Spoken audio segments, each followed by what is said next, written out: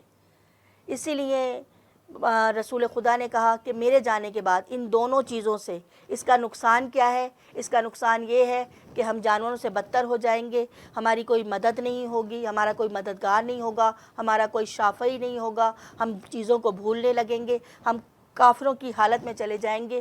اسی لیے ان تمام باتوں سے بچنے کے لیے رسول خدا نے کہا کہ ایک قرآن کو پکڑے رہنا, ایک میری اطرت اہل بیت کو پکڑے رہنا. تو ہم نے ہر حال میں امام زمانہ سے تمسک رکھنا ہے.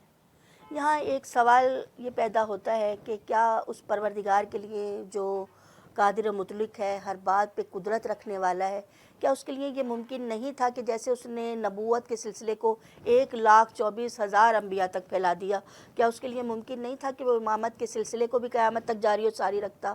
یا 12ویں امام کو پردہ غیبت میں کیوں بھیجا, پر ظاہر رہتے؟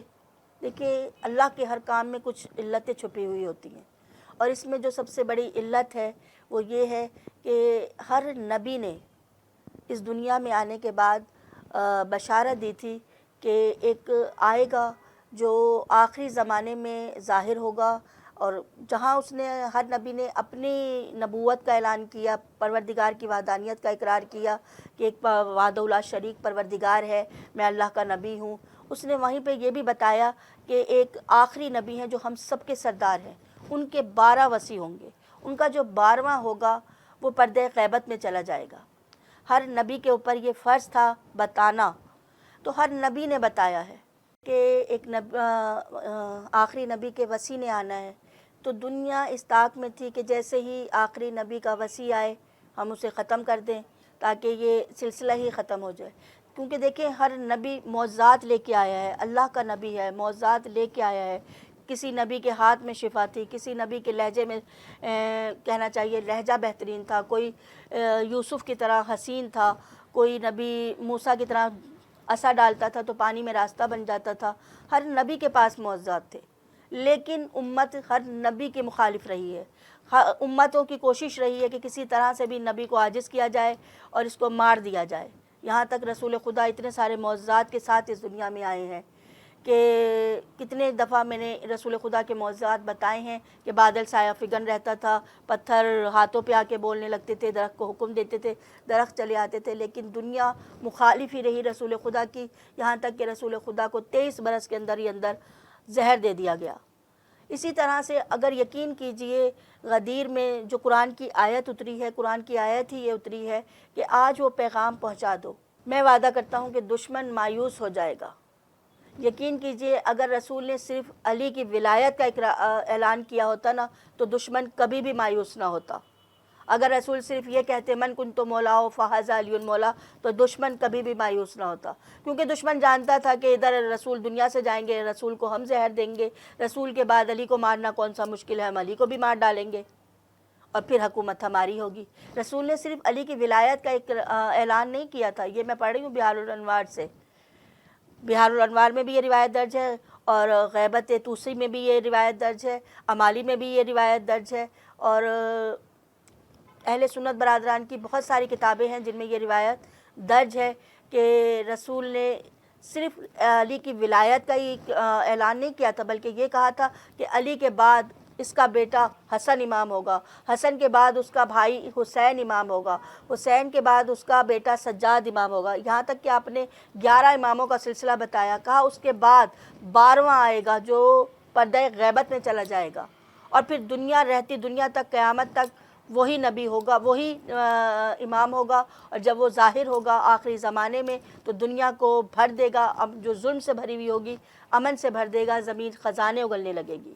اور یقین کیجئے یہ جو غیبت پہ صرف ہمارا ہی یقین نہیں ہے, اگر ہم آل اوور دی ورلڈ دیکھیں تو ہر کوئی, کہا جاتا ہے کہ اگر کسی ثقافت کے بارے میں, کسی ملک کے بارے میں آپ نے جاننا ہے تو اس کی ثقافت کو دیکھیں, اس کے کلچر کو دیکھیں. تو اگر ہم all over the world culture کو دیکھیں تو ایک ہر دنیا کا جتنی بھی ہم ٹی وی پہ اگر ہم دیکھتے ہیں, پروگرامز میں دیکھتے ہیں, تو ایک دکھایا جاتا ہے ایک سپر مین کا ایک نظریہ آتا ہے, ایک